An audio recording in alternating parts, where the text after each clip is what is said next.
Major Ravi, ഉണ്ണി മുകുന്ദനൊക്കെ ആയിട്ട് ബന്ധപ്പെട്ടിരിക്കുന്ന വളരെ പ്രധാനപ്പെട്ട അപ്ഡേറ്റുകളാണ് നമ്മൾ ഈ ഒരു വീഡിയോയിലൂടെ നോക്കാൻ പോകുന്നത്. സോ അതിലേക്ക് പോകുന്നതിന് മുമ്പ് നിങ്ങളുടെ ലൈക്ക് എന്ന് പറയുന്നത് വളരെയധികം ഇമ്പോർട്ടൻ്റ് ആണ്. നിങ്ങളൊരു ഉണ്ണി മുകുന്ദൻ ഫാനാണെങ്കിൽ തീർച്ചയായിട്ടും ഈ ഒരു വീഡിയോ ലൈക്ക് ചെയ്തിട്ട് കാണാനായിട്ട് ശ്രമിക്കുക. സോ എന്തായാലും ഉണ്ണി മുകുന്ദനുമായിട്ട് ബന്ധപ്പെട്ടിരിക്കുന്ന കാര്യങ്ങൾ നോക്കുകയാണെങ്കിൽ നിങ്ങൾക്ക് എല്ലാവർക്കും അറിയാവുന്നൊരു കാര്യമാണ്.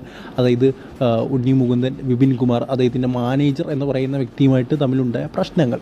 സോ എന്തായാലും 2018 ഇവർ രണ്ടുപേരും എന്താ പറയുക ഒരുമിക്കുന്നത്. ഒരു പ്രോപ്പർ മാനേജർ എന്ന രീതിയിലൊന്നും അല്ല, അദ്ദേഹം അല്ലാതെ തന്നെ ഒരു മാനേജറായിട്ട് നിന്നെയാണ് ഉണ്ണി മുകുന്ദൻ്റെ.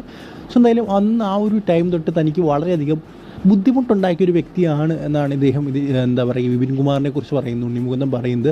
അതുപോലെ തന്നെ CCTV ചെക്ക് ചെയ്യാനും അദ്ദേഹം പറഞ്ഞിട്ടുണ്ട്. അന്ന് ആ ഒരു ഇൻസിഡൻറ്റ് നടന്ന അവിടുത്തെ CCTV ചെക്ക് ചെയ്യാനും പറഞ്ഞിട്ടുണ്ട്. അദ്ദേഹത്തെ ഞാൻ അടിച്ചിട്ടില്ല എന്ന് നിങ്ങൾക്ക് ആ ഒരു CCTVയിലൂടെ കാണാൻ സാധിക്കും. അതായത് ആ ഒരു ഗ്ലാസ് എടുത്ത് എറിഞ്ഞിട്ടുണ്ട്, അല്ലാതെ അടിച്ചിട്ടൊന്നുമില്ല എന്ന് അദ്ദേഹം എന്താ പറയുക കൺഫേം ചെയ്ത് പറയുകയാണ് ഉണ്ണി മുകുന്ദൻ. വേണമെങ്കിൽ CCTV എടുത്ത് വരെ പരിശോധിച്ചാളെന്നും പറയുന്നുണ്ട്. ഉണ്ണി മുകുന്ദൻ പറഞ്ഞിരിക്കുന്ന കാര്യങ്ങൾ അദ്ദേഹം ഒരു എഴുത്തിലൂടെയാണ് ഈ ഒരു കാര്യം പറഞ്ഞിരിക്കുന്നത്.